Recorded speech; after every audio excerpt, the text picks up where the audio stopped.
The foundation of any screen is a large sheet of highly specialized glass, often called the mother glass. These massive panels are handled by robotic arms with incredible precision. They glide through the facility, ready for the first and most crucial step, creating the thin film transistor, or TFT array. This is where the real magic begins. The mother glass is coated with a series of ultra-thin layers of different materials. Think of it like making a multi-layered cake, but on a microscopic scale. A process called photolithography is used to etch millions of tiny transistors onto the glass. This process involves coating the glass with a light-sensitive material, exposing it to UV light through a pattern mask, and then washing away the exposed parts.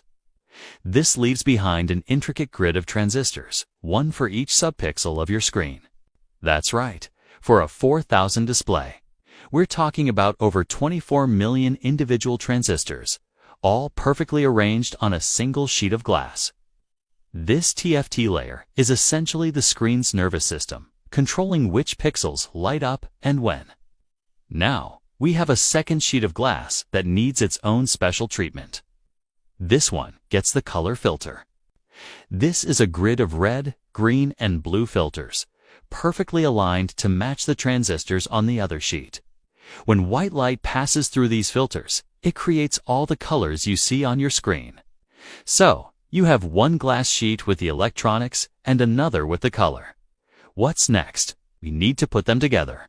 But before we do that, we have to introduce the star of the show, the liquid crystal. This is the LC in LCD.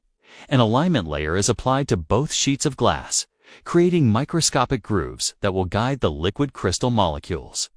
Then, a precise amount of a special liquid crystal solution is dispensed onto the TFT glass. These rod-shaped molecules have the unique property of twisting and untwisting when an electric current is applied. The two glass sheets are then brought together and sealed, sandwiching the liquid crystal in the incredibly thin gap between them. We're talking about a gap that's thinner than a human hair. The large mother glass, which now contains dozens of individual screens, is then carefully scored and broken apart by robots. It's a bit nerve-wracking to watch, but this process is incredibly precise. Separating the large panel into the individual screen sizes we're familiar with, like 24-inch or 32-inch monitors. Now we have the core of the display, but it can't produce light on its own. It's just a light valve. It needs a backlight. This is where the LED part of LED backlit LCD comes in. A backlight unit is assembled, consisting of a series of light-emitting diodes or LEDs, along with several diffusion and prism sheets. These sheets work together to spread the light from the LEDs evenly across the entire surface of the screen, ensuring there are no bright or dark spots. The sealed liquid crystal panel is then carefully mounted onto this backlight assembly. We're getting close now. The screen can finally light up, but it's not a monitor yet. We still need to add the brains of the operation. A driver board, also known as a controller board, is attached. This board receives the video signal from your computer or console and translates it into instructions for the millions of transistors on the TFT glass. It tells each subpixel exactly how much to untwist its liquid crystals, which in turn controls how much light passes through the color filter. It's this rapid, coordinated dance of millions of tiny components that creates the moving images on your screen. Finally, all these components are enclosed in a plastic or metal casing, which we know as the monitor's frame or bezel. The stand is attached, ports are put in place, and the final product is ready for rigorous quality control.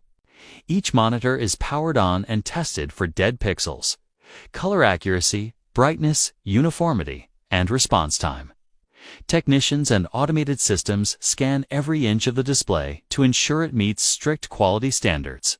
Only the monitors that pass every single test are packaged up and shipped out to stores and, eventually, to your desk. So, the next time you're gaming, watching a movie, or even just browsing the web, take a moment to appreciate the incredible journey your screen has been on.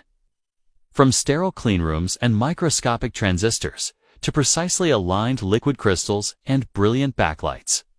It's a symphony of engineering and manufacturing that brings our digital world to life. It truly is a marvel of modern technology that we often take for granted. Thank you so much for joining me on this deep dive into monitor manufacturing. I hope you found it as mind-blowing as I did. If you enjoyed this video and learned something new, please hit that like button and consider subscribing to the channel for more behind-the-scenes content like this. Don't forget to ring the notification bell so you won't miss our next adventure. Let me know in the comments what you'd like to see us explore next. Until then, stay curious.